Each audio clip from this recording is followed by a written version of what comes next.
Oh, good afternoon to you once again, and thank you for joining us for another edition of Super Saturday.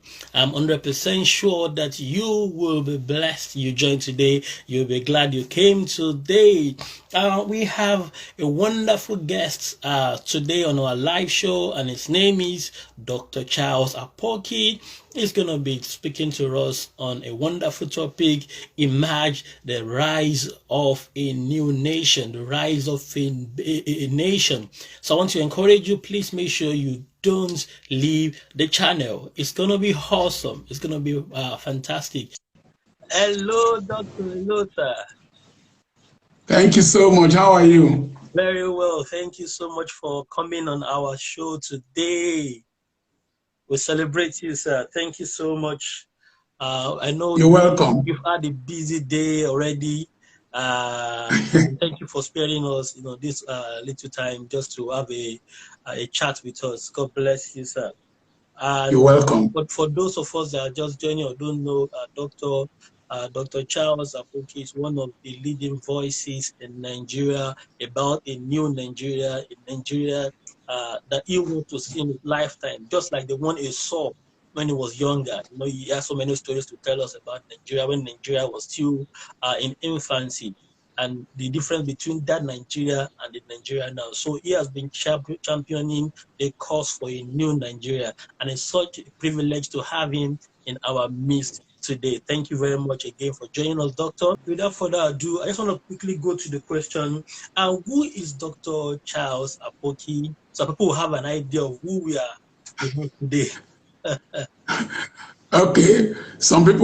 Most people who have seen me online Yes, sir. see me as the mystery man that was preaching in the rain, talking about how the oligarchy fight. Mm. I'm an Urobo man Mm-hmm. from Ogini in Delta State. Yes, sir. I was born before independence in 1959. Mm. I went to Government College Ughelli, Federal Government College Warri, and I studied medicine in the University of Ibadan.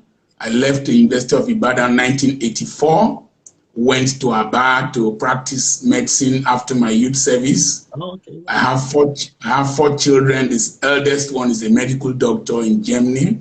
He's doing residency in orthopedics. Wow. I have a daughter that gave me a granddaughter. She's finished her master's. Wow. She's the administrator of our school. Oh, I have another one who is an engineer in Romania, is doing PhD, and I have the last one who just came from Europe, has a master's degree. I'm a farmer. I'm a school proprietor. I'm an author. I wow. do several things. Yes, Oh, wow. That's I'm a amazing. clergyman. And also a missionary. I do mission work to African nations and beyond, to South Sudan, Sierra Leone, and several other nations. I teach what I call developmental Christianity. Oh, If the God we serve is the same God that the nation of Israel serves, uh-huh. and Israel has won several Nobel Prizes, the best in medicine, military prowess, agriculture, Okay. then that same God should make Nigeria and Nigerians who pray a lot to Uh, be, and Africans indeed, to be better human beings and live in a very good environment. uh. Thank you so much for that introduction.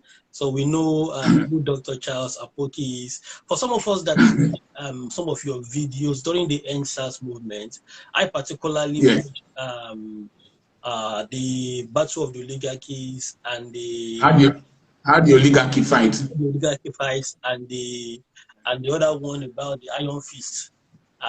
That was, Yes. yeah, and it makes so much sense in the sense that of the state in which our country is now.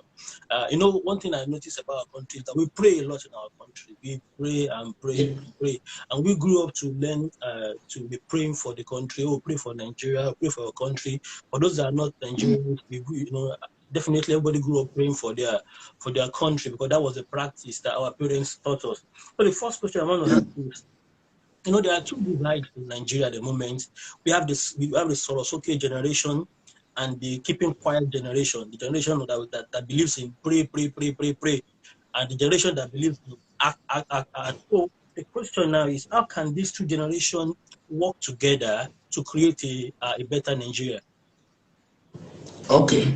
The Sorosoke generation are the descendants of people like us. We were raised up not looking at an elder straight to the face to talk. We were raised up being afraid of nearly everything, including trees in our communities. We were told that if you drink coconut water, that you won't be intelligent, not knowing that the elders didn't have cold drinks to drink, so the coconut water they wanted to drink it themselves. We were told that if you ate a can of sardine, that you will be a thief, or if you ate egg, you will be a thief. But when we sent our children to school, our children got enlightened, got exposed. We gave them Western trainings that when I travel overseas, no person calls me Reverend Dr. Charles Apoki. They just call me Dr. Charles. They don't care who you are. They just Mr. President, Mr. Honorable. So this generation, there's a small video online now, one baby girl dragging a pack of noodles with her auntie. Say, give me my palliative, give me my palliative, give me my palliative. Then there is this child that was to be flogged by the mother. Mommy, calm down. Mommy, calm down. So we wanted our children to be what they are now, that we could not become. They don't fear anything. They don't fear. They have respect, but they cannot be gagged. So people like us act as a bridge. I don't have friends that are old. All my friends are below 40, young men. So I behave like a young man. I understand their needs. I understand their philosophies. So I'm able to relate with them to give them direction for a new generation. People call me that they want me to be president. They want me to be governor of my state. Leadership is not in occupying offices. Leadership is not in titles. Leadership is responsibility, the response of your ability to the challenges of your generation. Leadership is the provision of direction. Leadership is mentoring. And when you are doing what I am doing today now, you provide methods. If the NSAS protesters had listened to that my tape, that my video, and not just admired it and shared it and used it as a working principle, we will not have needed to be shot at. They will have devised a different strategy. So methods. Then we provide models. I've lived my life in being a model to the next generation. I've been married for 35 years. I've seen the most beautiful women to the end of the world, Australia, the end of Africa, Madagascar, and all the Ethiopia. I don't do adultery because I want my children and the young men, millions of young men I mentor all over the world, to see that as a model. I don't drive against traffic. I don't take bribes. I don't give bribes. You don't do exam malpractice in my school. I don't do contracts. I don't run after politicians. So I'm providing a model. So my generation need to provide a model. Okay. We need to give them direction. We need to also provide resources for them. That is, a lot of your generation now, the benefits we had. I married as a youth corper. I bought a car as a youth corper. I was taking care of two parents. The opportunities we had, you don't have. And so we must provide materials for you to succeed, intellectual materials. And then you have strength and you have technological knowledge and exposure. I don't know how to do what I'm using to talk with you now. It's my son that is doing it. My son I've sent my son to America. I've sent him to Europe. So he comes back with all this knowledge, and I'm retiring. So he does what I'm supposed to be doing better. My last child has a very apt statement. He said, my generation should not run until we faint before we hand over the baton. He said, if we run and we faint, the children coming behind us will not know whether to resurrect us or to pick the baton and run. So the problem in Africa with Hussein Mubarak, Paul Biya, Buhari, Obasanjo, all over Africa, where Museveni, where old men rule until they die in office or they retire. In fact, Nigeria is ruled by retired people. You want to bring, that's why it is a tired nation. You want to bring a chief of staff to Buhari, you can bring Gambari, an old man that might not be internet savvy. Minister for Information is Lai Mohammed. When you see him talk, you discover that he's in the 19th century. So you now find out that if we are to have a virile nation, we'll give the wisdom and the method to our children. Our children will use their energy, their exposure, their knowledge of technology, their detribalized minds to build a future. And so we must work with them and not look down on them. The Bible says, honor your father and your mother. But it also says, do not exasperate your children. We should not exasperate our children. We should give our children, which our children are shouting, I can't breathe, like Floyd. We should give our children an opportunity to breathe and have a sense of belonging. And when they go wrong, we should correct them and not condemn them. Thank you so much for that insight. Somebody is asking a question on Facebook. What is the topic? Just joined. Thank you, Temitope Akimboye. The topic is Emerge, the rise of a new nation, the birth of a new nation, of a new Nigeria, of a new country, whatever you are, on the face of the earth, the rise of your country to become the best in the world. So today, the second question I want to ask you, a follow up from what you just discussed now is, you were discussing the problem of Nigeria recently, and like the ones we mentioned, the battle of the oligarchs and the likes. What can you say is the number one problem or number one problem we need to tackle in in our country, Nigeria, or in Africa in general? Not only Africa. If you see Donald Trump, is a generation that is not the Obama generation, that is not a modern thinking individual, even in America. All over the world, there are more autocratic leadership coming up, even in China and elsewhere. You see, the first thing is that there must be a respect for the constitution of a nation. The governing and the moderating effect in any nation is their constitution. Number two, one of the roles we are supposed to play as the older generation of Nigerians and the new Nigerians. Let me tell you why some people are quiet in Nigeria. They are beneficiaries of the nonsense and the wrath and the decay. So you can't condemn what fits you and what you benefit from. So that's why a lot of people in my generation, governors, I keep telling people, Ambode of Lagos State was my junior at FGC Warri. So I'll come back to your question. But one of the things we need to do is that we must provide a model that made us who we are. In our old national anthem, there's a line or two lines that say, help us to build a nation where no man is oppressed. So we must build a nation where no man is oppressed. We must build a nation from that same national anthem. Though tribe and tongue may differ, in brotherhood we stand. Those of us who went to federal government colleges and government colleges, we schooled with Muslims, we schooled with Christians, we schooled with people from all over the world. I had South Africans with me at FGC Warri. We did an exchange program with Castina Allah, Government College Castina Allah. People from the Niger Delta went to Castina Allah and they brought Bitrus and the rest people to the south. For those of us who did youth service, my children answer Igbo names. All my children answer Igbo names. And I speak Igbo.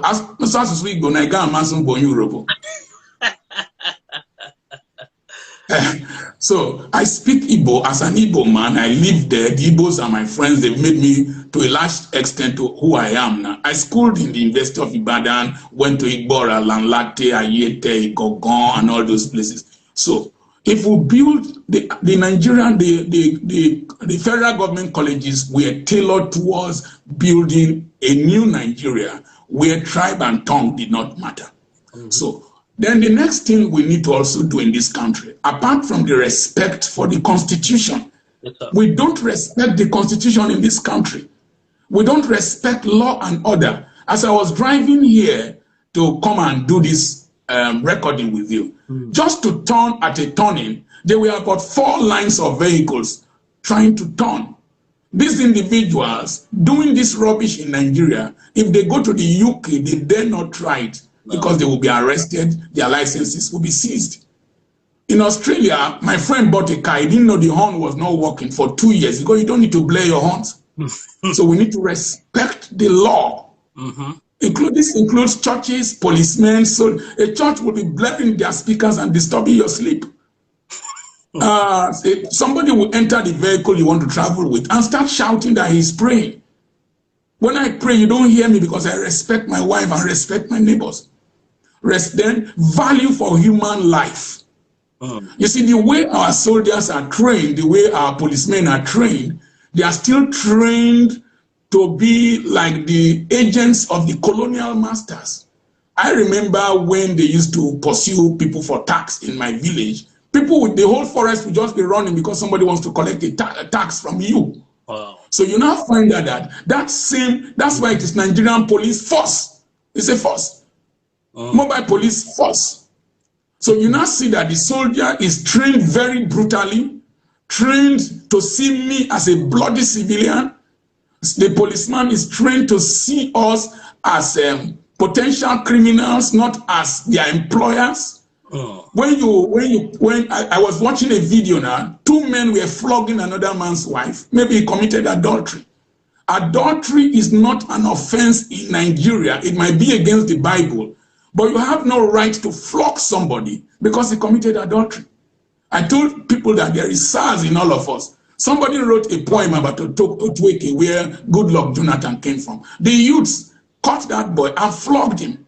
And the people flogging him might be university students. Until we have respect for human life and have value for human life. But our soldiers drink gari in the battlefield. They don't have water to drink sometimes. Our policemen live in some of the dirtiest barracks in the world. Our policemen buy their own shoes, if you see some of their rifles, they are sellotaped. An American was kidnapped, a 27-year-old American was kidnapped from Niger to Nigeria. Do you know that the Americans in 5 days came to rescue him?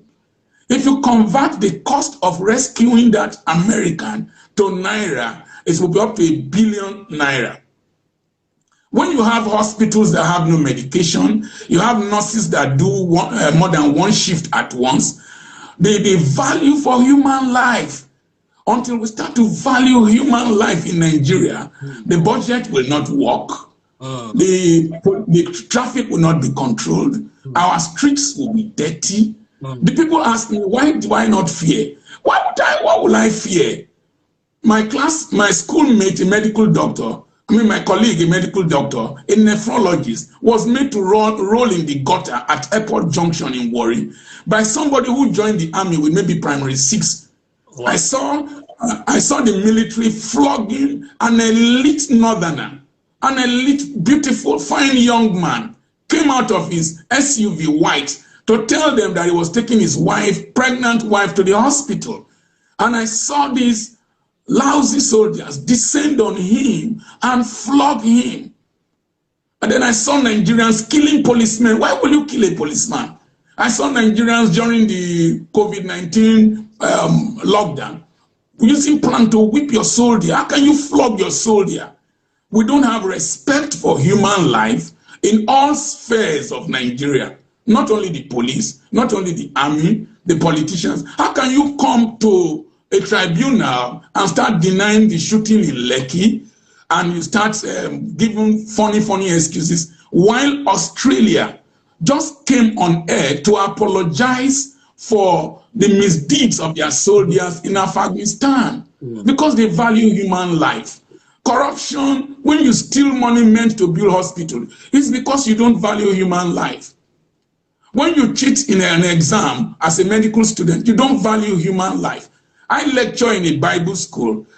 Husbands and wives cheat in Bible school exams. They don't have value for themselves. Mm. So if we must build, I have 30 toilets in my school building, 30 toilets, and I treat them like airport toilets. Somebody came and asked me, and somebody who was to come and inspect the school, and said, is this not too much for them? What is too much for my next generation? The next generation, what changed me today is because I went to school where I used tissue paper for the first time. I took my bath in a shower for the first time. And when I saw that I was going to school with the children of the elite, I've said severally that I schooled with the child of the secretary to the state government of Nigeria, Agodo, and my father was a refuse collector. So we must have social justice brought into this nation, where the child of a poor man like me, who was a security guard, worked in cemetery, carried refuse, can become a medical doctor and become an international star.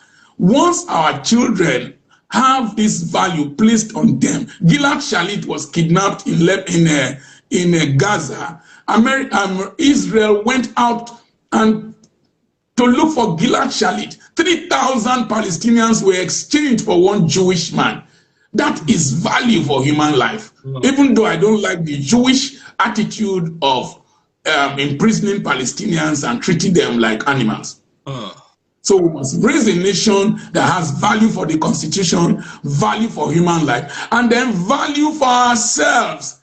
When you say snakes swallowed money, how can snakes swallow money? You are saying that we are idiots in this part of the world. Remember that Nigeria has the highest number of graduates per family in the United States. We are the most intelligent human beings on earth. The Nigerian is the most, there is no place I have been to where a white man intimidated me. I was in an airport in Otopina, and a white man, I was discussing Jesus Christ with him, and he opened his mouth to ask me, do I know what is evolution? And I told him, your skin is whiter than my own, but my brain is whiter than your own. By the time I finish with you, I will mesmerize your brain. We are the most intelligent human beings on earth. And when we have rulers that behave like animals, they irritate some of us and make us feel ashamed to become Nigerians. Wow. When your children are crossing deserts to another man's country to go and pick tomatoes, you, the leader, you should be ashamed. My children, my son was coming from France, and a white man wanted to intimidate him. He said, I can't show you my passport. I've had my boarding pass. It's because he has a father that will fly to France to bring him back home if anything happens. My children don't fear. You don't intimidate even my daughter, because they have a father. Nigeria should be like a father the children should be proud of. You can't burn Nigerians in the streets of South Africa. South Africa, we fought for their independence. You can't burn Nigerians in the streets of South Africa. Then Abike Dabiri will delay and delay. Then it will take Peace Airline to go and lift Nigerians from South Africa. Private initiative while we are here. It was when I was a medical student, the king of Saudi Arabia used to send his family to the University College Hospital in Ibadan for treatment. I had people from Hong Kong as my classmates. I had people from the United States as my classmates in Nigeria here. We didn't need a visa to go to the UK with the UI and ID card. You could go to Guy's Hospital, London. The UCH was one of the best hospitals in the Commonwealth. But when you don't have drugs, you have a tattered hospital, some of us are angry. And we must restore the pride of this nation by loving this nation and loving the people in this nation. Wow. Thank you so much, sir, for that. If you have any question, please put your question in the comment sections, and we thank you. Thank you to those that have been contributing so far. God bless you. Please put your comment in the comment section and your question as well. A doctor is here to treat all the questions that we'll be having. So quickly, sir, to follow up from what you just said, the NSAS movement, was going viral. We had attention from the international community, from the BBC, from the CNN, and all of a sudden it was ended. It was stopped abruptly by force. So how can we as a nation mobilize ourselves to rise up against the evil that we have, the brutality, the nepotism, the tribalism that we have in our nation? The first thing is that the End SARS movement, they didn't listen to people like us when we made our broadcast. They were more interested in sharing it than listening to people like me who have fought several battles for this nation. Number one, if you want a change in the nation, you don't win it at once. If you win it at once, you who even led the protest don't benefit from it. Yugoslavia under President Tito was a nation, and then it broke up with revolution, broke up into Albania, Montenegro, Serbia, Kosovo, and all the nations, and a lot of lives were lost. Mubarak was removed in Egypt at once, and then what happened? There was counter coups and counter protests, and today Egypt is in a very dire situation. Muammar Gaddafi was removed at once, and then Libya is in crisis. And in Algeria, one young man set himself on fire, and then the ruler ran away. And then Algeria Tunisia is still having its own crisis. So when we said End SARS and the government made a move in the direction of your protest, we should have consolidated that move first, without bloodshed, without the military coming in, because I told them that the military will be sent and they will be driven into exile, they will be pushed, they will be terrorized. So when Buhari, you can't tell Buhari to leave. Buhari was elected. You can't just drive Buhari out. More than 12 million people voted for him. He comes from a segment of the nation. He comes from a community. He belongs to a religion. And so, when we got that of End SARS and we went to 5+5, we should have called elders to come and mediate. Call Sheikh Gumi. Sheikh Gumi is a reasonable Muslim scholar. He's a medical doctor. Call Colonel Umar. Call Abdul Salami. Call Oshibanjo. Call Obasanjo. Call Goodluck Jonathan. Call Femi Falana or his son. You see, then we would have had dialogue not only to end SARS, but to improve police welfare, improve police training, and all that. Then after that, we'll give a timeline, set up another period of negotiation for other ills in the nation to be met. But now, End SARS has not died because, let me tell you, the crisis, these children, I'm sorry, I'm calling them children, they are my children, that's why I'm concerned. These young men and women have broken the barrier of fear. They are not afraid to die because they have nothing they are living for. And my generation must be very careful. If it is all this your old AK-47 and bullets they bought from Serbia in 2005, you think these children are afraid of them? If you keep pressing them to the wall, they will come out more violently. And they are more scientific than you. So the government should start listening to the dialogue and the protest online, whatever people like me and you are saying, and then ameliorate that. But let me tell you the sectional interests that are breeding the crisis. Now, one of the problems in Nigeria is that apart from the oligarchy and the ordinary citizen in the streets, the oligarchy is a detribalized, oppressive, internal colonialist. But there are amongst them an elite oligarchist who feel that they have a right to perpetually rule this country, perpetually dominate this country, perpetually control the resources of this nation from only a small segment of this country. They are dwelling on an old history that is no longer tenable in this nation. That the jihad killed Afonja in Ilorin and you put an emir in Ilorin does not mean that the Yoruba speaking man will remain your slave perpetually.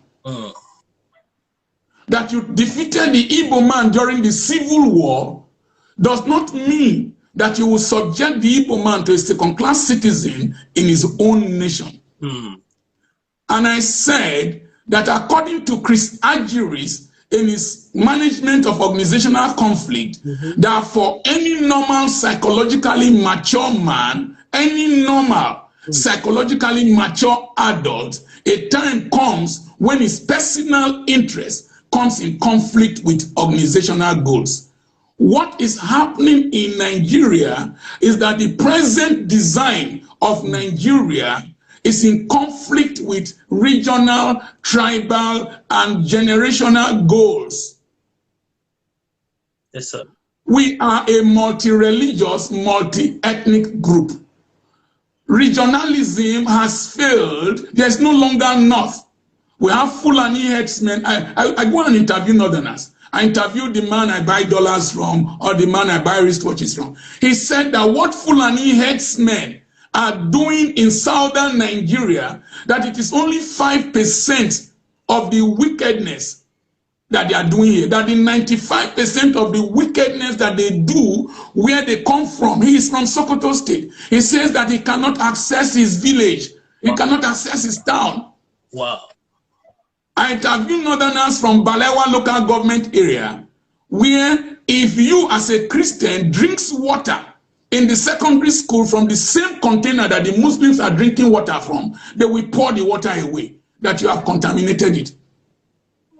So the oppression of the Amajiris in the north and the utilization of the Amajiris as instrument of rigging elections and warfare is going to end when the Almajiris suddenly realize that during COVID-19 lockdown, they were transported to their states of origin and were rejected from where they have been used to cause mayhem.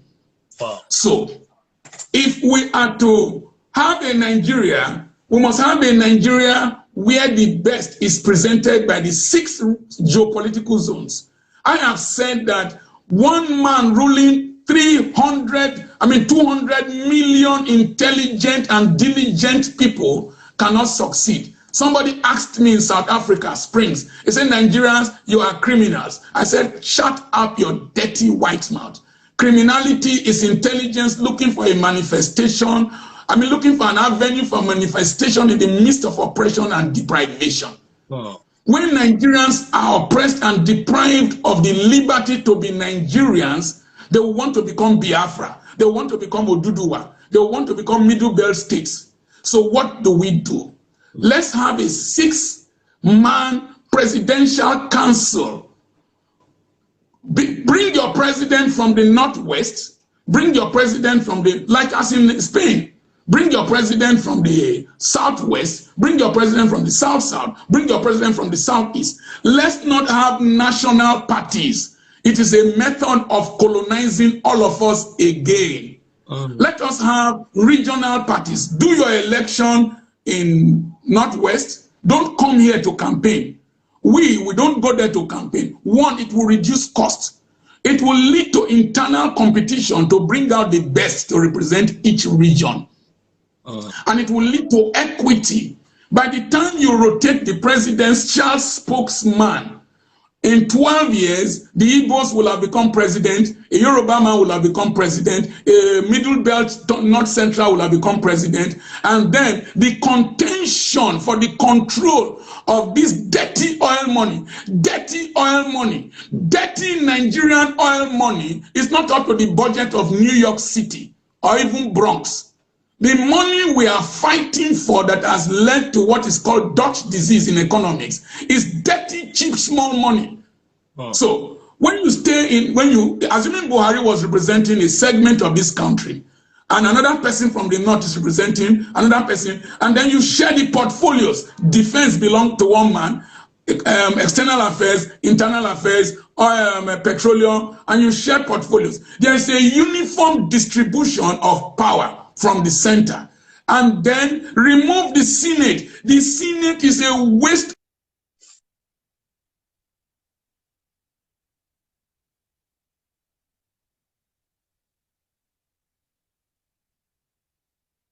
I think we lost Doctor there. I'm sure he's going to be joining us again. So please make sure you don't leave. Take care of development. A country where political office holders take 25% of the budget of the country is a country that can never develop. And so each segment of these 6 political zones can have a right to recall their president if he was not doing well. If Buhari was not doing well, it is not we that say Buhari must go. It is his own people that will say Buhari must come back so that we can have somebody to represent us well. Because you know you have only 2 years in that place. And by doing that, we will bring the best brains. And let's make politics in Nigeria less lucrative. The Oyo State governor now is driving his own car. How can a governor have 2 billion naira as security votes and we are not secure? 2 billion naira monthly for a year. I don't know how much. Is it 2 billion? 24 billion times 8 years. Is he a country? I'm not sure Lesotho budgets up to that. To give to one incompetent man who will now leave and go to the Senate or came from Senate. Are we crazy in Nigeria? Are we mad? Don't we have common sense? Don't we have shame that we don't have an airline? Don't we have shame that 40 to 60 million Nigerians live below $2 a day? The British cow, the European Union cow gets $2.25 a day as subsidy. Are we not ashamed that we are the open defecation capital of the world? That all those who defecate outside in the world, Nigeria has the highest number of those who defecate in the world. And by the time we decentralize politics, make it less attractive, it will be less violent. Look at those lousy senators that sit as if they're in beer parlors. Some of them even sleep. And then you spend my money to pay those stupid human beings. Let's have only a House of Representatives. Let's make it part-time. Let's pay them a lecturer's salary. A lecturer receives, a professor of medicine receives maybe 400,000 naira a month. Let's pay them that salary. Then they will feel the pain of increasing petrol prices. They will feel the pain of buying rice at 40-something thousand. I am buying cement now, 3,000 naira. And we don't have housing in this country. What's wrong with us? Must we continue to feed a crop of leeches who ride roughshod over us, rape our nation and infect our nation and hand over to their children? Man, I'm offended. I know, sir. It's such a shame. And recently I was listening to an interview, I think I saw it online, by the Senate president. And what he was just saying was there's nothing they can do about their jumbo pay at the moment, but they should do something in the next election. And that's what they can do. There's nothing they can do now. In other words, they're going to collect their billions and leave the place and find a way to go back to that particular position again. So what can the youth do now? You know, there's so many problems facing our country. Are we going to fold our hands and wait till the next election, or should we start mobilizing ourselves at this moment? The problem of Nigeria is more of a mindset issue. Oh. Okay? Yes, sir. The politician spends money to win the elections because the illiterate man, even a graduate around me, will collect 5,000 naira from him to vote. My friend came from the UK. My classmate was the president of the North England Gynecological Society. Oh. He has a master, he has a PhD in medical law, and he's a gynecologist. He came to contest, a brilliant man. We debated for my hall together in medical school. Brilliant. When they said that it should collect form for 27 million. Now, where doctor from UK get 27 million to, you where they lab this, you get 27 million. I mean, it is because they say I don't know you. 27 million. Do you know how hard you work in the UK to get 27 million? 27 million for primaries, and he might lose. Then you will do posters, you will buy wrapper, you will do this, you will go see one idiotic old man there that has, You settle people. So, So you will settle people. Then if you lose, even if you win, you will now get a senior advocate to defend you for up to 4 years. So the process, and then we the Nigerians, as a pastor, I found out that we don't do Thanksgiving unless we invite one politician. So the politician will attend 3 Thanksgiving services in a Sunday, and he's giving 500,000. He will attend several burials. But when he wakes up in the morning, you will see 200 people waiting for him to pay school fees, to do that, to do that. If we can make government function, and these people are just to legislate and make rules, and they don't need to have constituency projects, that's not their business.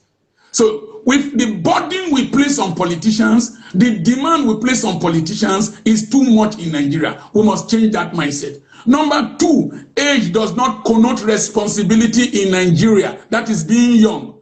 Your senator, Elijah Cliff, was found beating somebody with his policeman in a sex shop. Your Kogi State governor is a young man. When somebody won a Big Brother, he came out, we Malians. That's it, an idiot. Malians, governor. Malian, governor is a Malian. Can you imagine? The people who have ruled Nigeria from a Nahoro that moved motion for independence at the age of 27 were youths. So the issue is not age, it's not youth, it's responsibility. Youths whose trousers cannot stay on their waist. Your generation, the youths of this, their trousers are nearly reaching their knees. You think they can stand up and rule? Youths who go late. I was speaking to a political group that invited me recently. They came late. I got there earlier than they, and I had spoken in 2 churches before I got there. They came late. The one that said he was the leader of the group, he was standing up to go and make dirty phone calls. Have you seen a traditional ruler stand up to go and make phone call?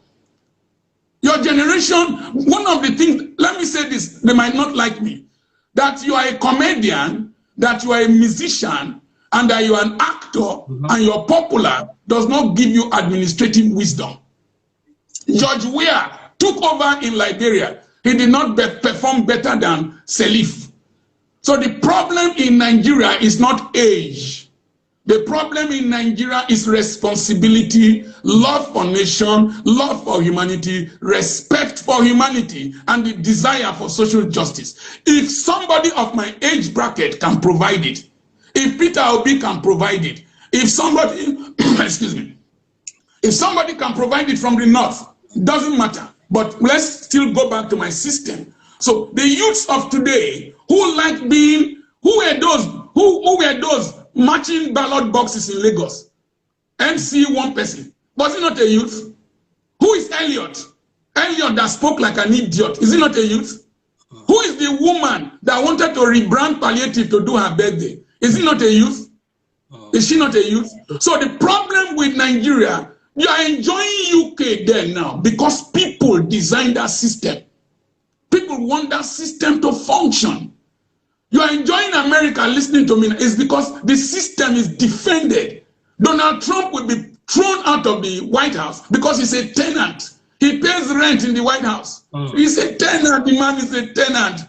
The man pays for his food there. The system we must design must be a system that is bigger than somebody. You cannot just order an army to go and do something that is contrary to the Constitution. A process that is against the International Convention of Warfare. So if we have a system, this is the system we need to change. Old men, old women, young boys and young girls. Now, the youths are forming Youth Development Party of Nigeria. So when you are 35, are you going to leave the party? When you are, because the definition of a youth is 35, are you going to leave the party? Let me tell you one thing. Anger and wisdom do not occupy the same womb. The Nigerian youths are angry, but they must have wisdom. The Nigerian youth is ready to watch Big Brother Nigeria and contribute money, but is not ready to fund his party. If 1 million Nigerian youths contribute 1,000 naira every week, it's 52 billion. 1 million Nigerian youths contribute 1,000 naira every week. is 52 billion. They can fund any party, minus donations from rich young Nigerians, from comedians, from musicians, from footballers. The youth should start thinking of how they can mobilize funds, form an ideological mindset shift. Listen to the songs your musicians sing, your young boys. It's cucumber, eat cucumber, shake your bum bum, eat stupid, non-intellectual songs. Because the mind of this young generation is only sexually oriented, not developmentally minded, particularly those of us who are resident in Nigeria. And who will give power to somebody whose brain is in his pants? Who will give power to a woman whose asset is her breast and buttocks? Breast and buttocks has expiring dates. Ngozi Okonjo-Iweala in an older generation will make a better president than many of the young people who are even in the streets. If I say sometimes, I just finished speaking to young people now in a tertiary institution. They were behaving like street children.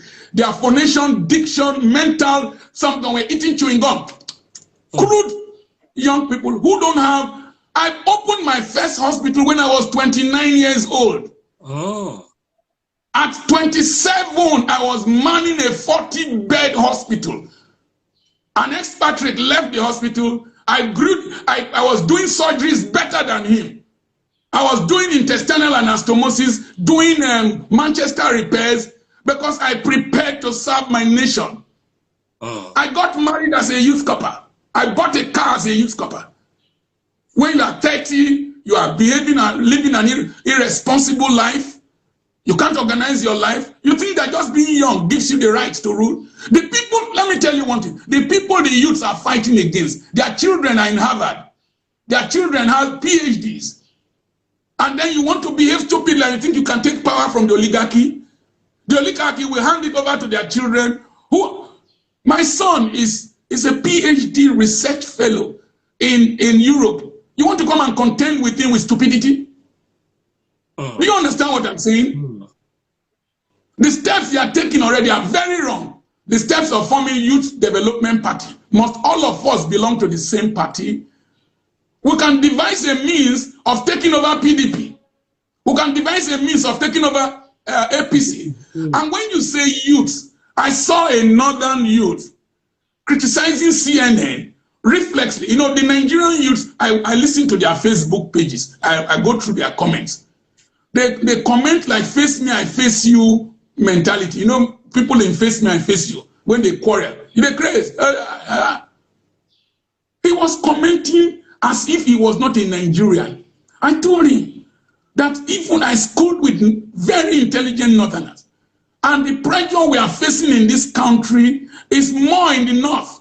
Kidnapping, land grab, polio, hunger, flood, desertification, all kinds of things. How can you make such stupid comments?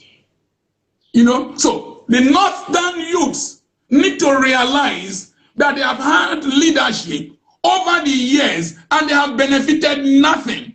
There are more beggars from the north. There's more blindness from the north. There's more polio from the north. You open a place where you will see people locked up because of religion over the years. That's why I respect Aisha Yusuf.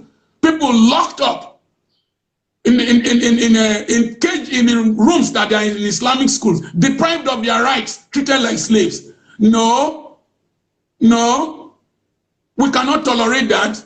That we need to reach out to the youths in the north, speak to them, let them realize that we all are losers. And then we must break the link between the food looms. You know the food looms? Food looms. There's hoodlum. There's hoodlum. There's food loom. I've never heard that before. Food loom. Food loom is the hungry man with one leg that went to carry a bag of rice. It's a food loom. A food loom is that man that his head was broken and the blood stained the bag of rice and he was carrying it home. It's a food loom. A food loom is the civil defense man that carried a bag of rice with uniform I was going home. He is not a thief, he's a hungry man. The hoodlum is the one in Abuja that somebody in an SUV and black. I thought wearing a suit was a sign of responsibility. I didn't know that criminals even wear suits. Stupid human beings. Was directing to go and break windscreen and burn cars. Hoodlums are that young man who is APC National Youth President in Abuja, who said they were going to drive peaceful protesters out of the streets of Abuja. Most likely he's a Gwari man who has been deprived of the right of a decent life by being driven from the Abuja territory and living in camps within his own father's land without adequate compensation. That is a hoodlum. And he is a reckless northern Nigerian who should be replaced by northerners of right-thinking mindset that can collaborate with the youths of this part of the country and start a movement to change the APC, PDP, whatever party that is in existence now, or form another party and bring men and women of different creeds and ages so that we can bring the best to rule Nigeria. Wow. I'm sorry for my anger. I'm very angry. It's a justifiable anger, sir, because if you're not angry about the situation in Nigeria, then we can't see a change. You need to be angry. Change comes when you are upset about the status quo. That's only when change can come. And we would have loved to continue, but I just want to ask one more question. It's going to be two questions in one. Number one, what is the role of religious leader in a new Nigeria? You know, they always tell us to pray and pray and pray and pray. So what kind of message can we be expecting from them for us to have a different mentality, like you said, for us to have a different perspective about how our nation should be? Number two is, what can Nigerians in diaspora do? What role can they play in nation building? So two questions in answer. Okay, this world is not my home. I am just stupid song. And that's what we hear in church. And then we want to go to America to preach. We need the kingdom of God starts from this earth. And let me quickly say, after the rapture, we are coming back here to stay for 1,000 years. And if Nigerian bishops think that they will be raptured and go to America, they are liars. We are coming back to this Nigeria. So the Nigerian message, the message that the number one, who built CMS Bariga? Who built Igbobi College? Who built all the secondary schools, Bishop Shanahan, CKC, Hope Waddell, that raised the Nnamdi Azikiwe and the rest of people? It was missionaries. It was religious leaders. So the Christianity of today, of building kingdom for your children and your wives and wearing titles and all that, without social responsibility, is evil. Religious leaders must practice social justice. We went to Christian schools relatively very free, but the ones we build today, even our members' children can't attend them. Nigeria, the Christianity in Nigeria must be, we must be earthly useful and heavenly conscious. You cannot buy prayer camps all over Nigeria without agriculture. Those camps are virtually useless, waste of money throughout the year. If you rear a Gudala cow, if you rear cows in these camps, Redeem, my own church, and all the churches, if we rear cows and rear poultry in them, the price of cow will be so cheap in the south that Fulani headsman won't need to bring cow here. If I don't know if I'm correct, but 8,000 cows are killed in Lagos daily. If one cow is 100,000, imagine how many millions the Meiti Allah gathers from you and talk and speak to you as if you are idiots. So religious leaders must be developmentally minded. They must provide examples. You see the simplicity of some of our religious leaders. The Pope enters a public airline, uses a small car. But when our bishops and religious leaders move as if they are also politicians and part of the oligarchy, it will lead to the French Revolution. The French Revolution, when America was joined by France to defeat the United Kingdom in 1770-something, they were still placing a burden of tithes on the followers in France, the abbots and the bishops, even with harvest failure due to poor climate change. And the people revolted against the leadership and also revolted against the church. That's why France is not a very religious environment. A time is coming. EndSARS will not only end with fighting government, it will come to the church. Religious leaders must have clean hands. If not, they can't speak. Religious leaders must be such that they do not become political prophets. How can you, Nigerian preacher, be the one prophesying whether Trump will win or Biden? You stay America. What you call say if America? You prophesy who will win, and why don't you concentrate on teaching people the message of Christ that can change our value system? I saw a bishop recently. Some boys came to his church and they were throwing money in his thanksgiving to the altar. What image are you creating that Yahoo business is profitable? So apart from speaking up, then contend and contest with injustice. Reverend Jesse Jackson, Martin Luther King Jr.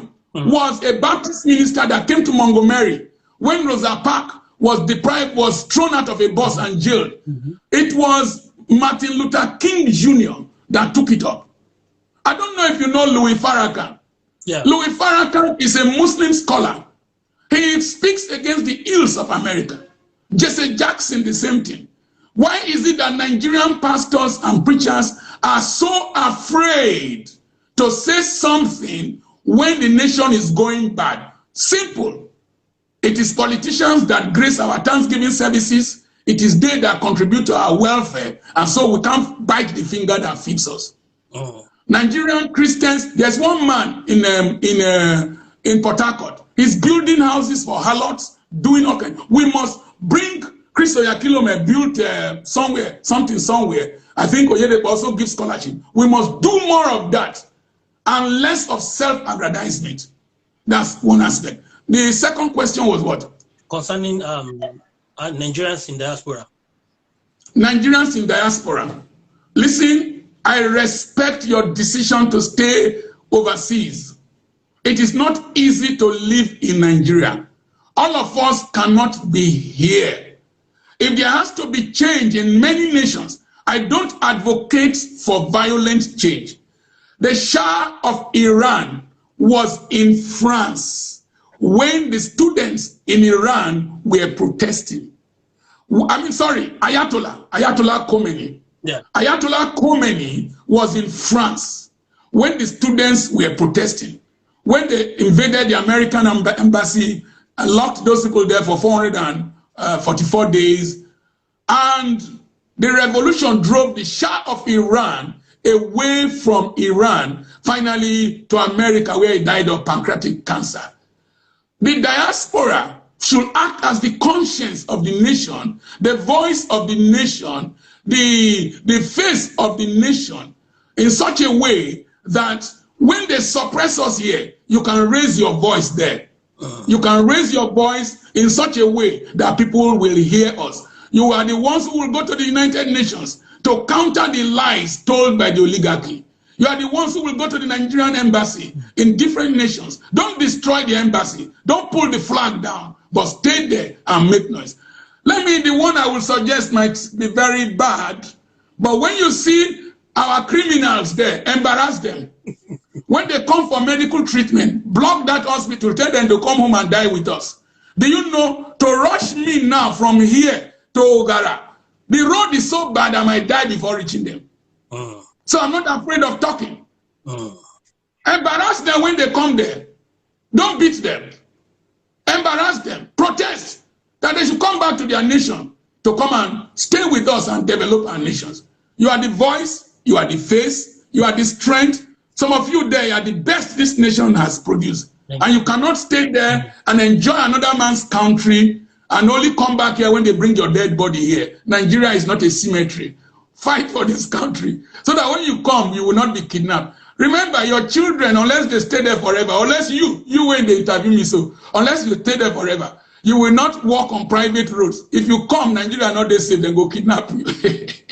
So fight for the good of this country over there. Come and establish projects here. Mm. Bring non-governmental organizations to come Mm. and do things that can ameliorate our. Come and build refineries. Come and build international schools. So one young man in Igbo land is building one of the biggest hospitals in West Africa. Come and invest here. Now, don't allow the white people, the same people who are evil that colonized us. You can come and invest. Come as a conglomerate. Dangote is building a big refinery, one of the biggest in the world. Some of you can collaborate and come and set up institutions here that will employ people. And that will be part of building a new Nigeria. God bless you. I'm your friend, Dr. Charles Apoki. Thank you so much, sir, for joining us. We really, really appreciate your time. We would have loved to continue with you, but we are not really blessed with much time. So we are going to be stopping here for today. We can continue on Facebook, social media, and all that. Yeah, definitely continue Yes. on the platform. Please follow Dr. Charles on Instagram at Dr. Charles Apoki. Please make sure you follow him. And if you have any question, you can just inbox us with any question, and then we'll send across to Dr. Charles Apoki. My name is Ezekiel, and until we come your way again, people on Facebook, God bless you. People on Instagram, God bless you. Have a wonderful weekend. And remember, you are all Nigeria has to have a definite change. Make sure you play your parts in this nation. God bless you and have a wonderful weekend. God bless you. Thank you, sir. Thank you.